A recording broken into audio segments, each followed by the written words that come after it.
Louder. Could you hear me now in the back? Yeah. Okay. Gary Zinke with the Harris County Flood Control Department. I've been working on Project Braze for close to since 2002 when I first employed with the Harris County Flood Control. Harris County Flood Control has been around since 1935. Is when we were the state made us as a district. The district is Harris County Flood, the Harris County and the Harris County Flood Control. Our board of directors is the commissioners along with the judge. So that's who our boss is. And this is precinct 1, precinct 3, depending on where the boundary line is. You've got Commissioner Raddick and Commissioner Ellis. I just want to touch base a little bit on where we're at on Project Braze. Watershed. Project Braze deals with the whole watershed. On the very west end, that's the Barker Reservoir, and then on the east end is the Houston Ship Channel. Project Braze is made up of two main components. One is the detention basins on the upstream end. We've got 4 of them, which is the Archbishop Ferenzo Park, the Mike Driscoll Park, and the Arthur Story Park. And then the 4th one is the Willow Waterhole Green Space Southwest Coast.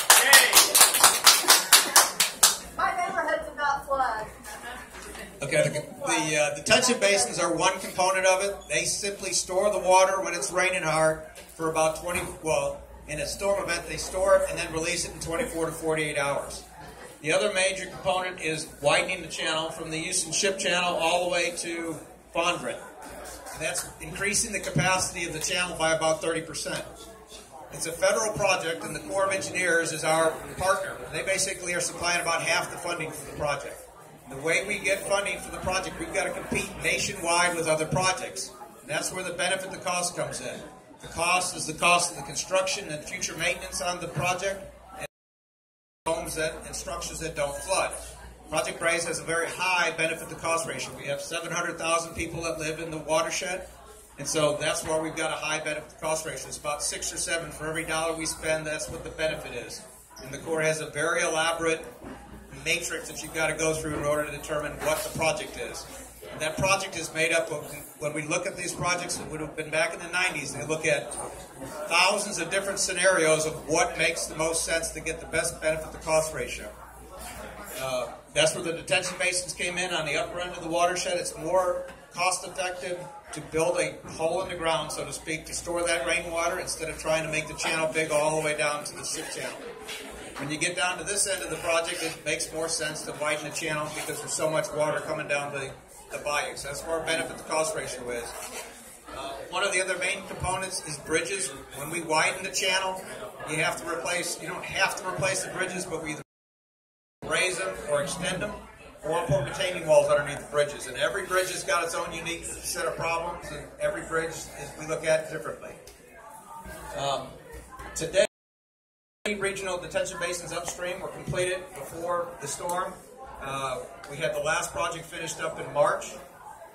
They stored about, between these 3 and what was stored in Willow Waterhole, we stored about 10,000 acre-feet of water. To give you an idea of reference is, the whole watershed took in about almost 200 million, or 200,000 gallons, or 200,000 acre-feet of storage, or water that moved out. We stored 10,000. It's about a 5%, so I got somebody going through the numbers, and that's about right.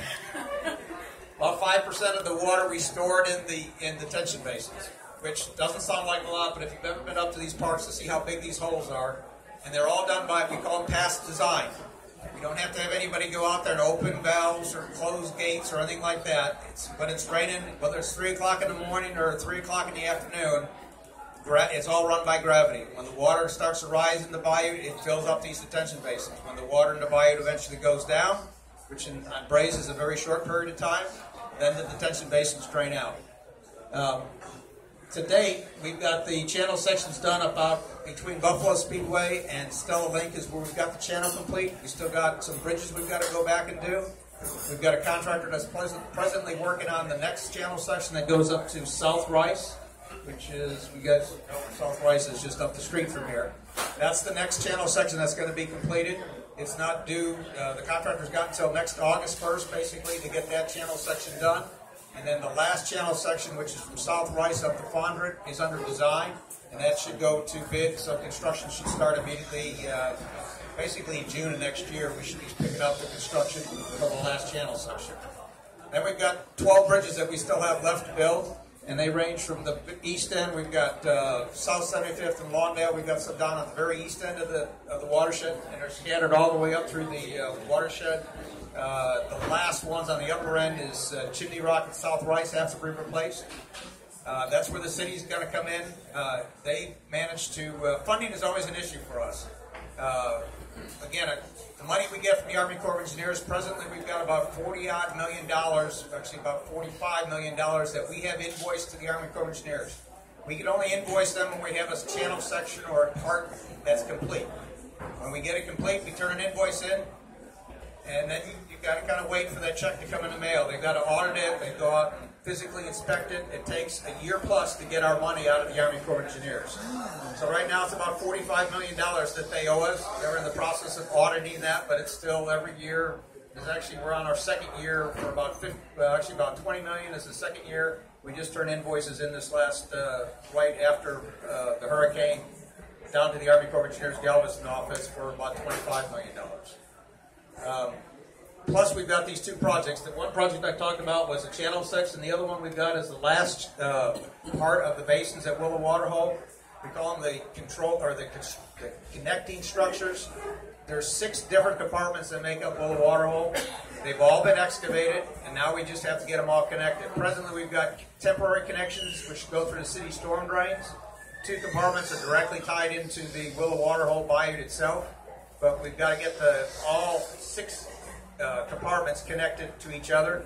That's what that contract is doing right now. He's working on doing the connections that have to be done in there. That will finish up the Willow Waterhole detention basin. Getting back to the bridges where the city's coming in and helping us, what we looked at is this reimbursement. The Army Corps of Engineers is $45 million that they still have to pay us. Originally, what we were planning on doing is after the Corps reimbursed us, we would take that $45 million, and it doesn't come in one check. It comes in all throughout the years.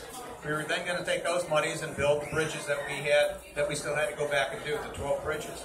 Well, that's where the City of Houston, through Steve Costello's group, the mayor's group, Texas Water Development Board, which is a state agency, and see if there was a possibility of borrowing any money. And they've managed to secure about a $43 million loan from the EPA, the federal government, through the Texas Water Development Board, which will loan it to the city, and the city's then going to loan us that money. The collateral is the $45-odd million that we've got outstanding bills from the Army Corps of Engineers. So when they pay us, we'll be able to pay the city back, and the city pays the Texas Water Development Board back, which pays EPA back. With that money coming in that we should be able to get towards the end of the year, we'll be able to start on the first 2 bridges, which is Buffalo Speedway and the Forest Hill Bridge. Those are the first 2 bridges, and we've got another 3 or 4 bridges that are underway. It sounds better. I can hear an echo now. So, with that funding in place, instead of waiting for the Army Corps of Engineers to reimburse us in the future, with that loan money that we've got, that's putting us at a 2021 completion to have not only the channel and the basins complete, but also all the bridge replacements on Project Braze. Project Braze benefit, and that's getting a little backfeed.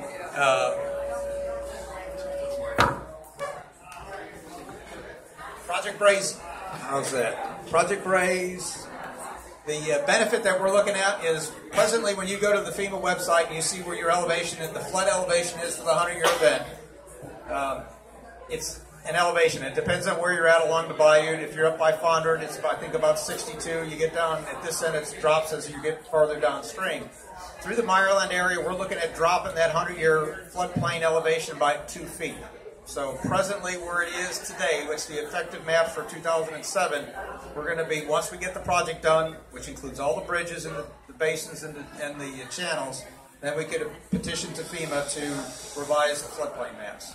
And so it's about a 2-foot benefit that we've got on the 100-year floodplain. That doesn't eliminate all the risk of flooding.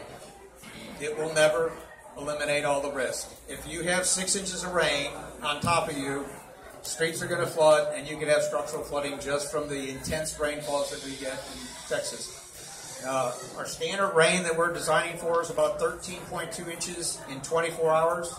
Harvey got well over double that. We did on the upper end of the watershed where the detention basins were done.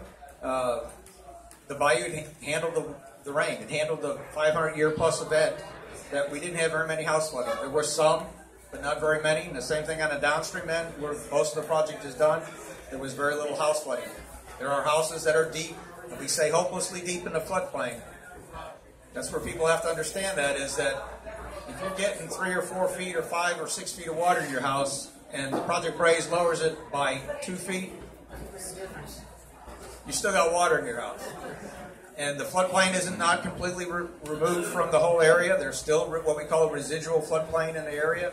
So there's still going to be places that your houses are still going to be below the 100-year floodplain.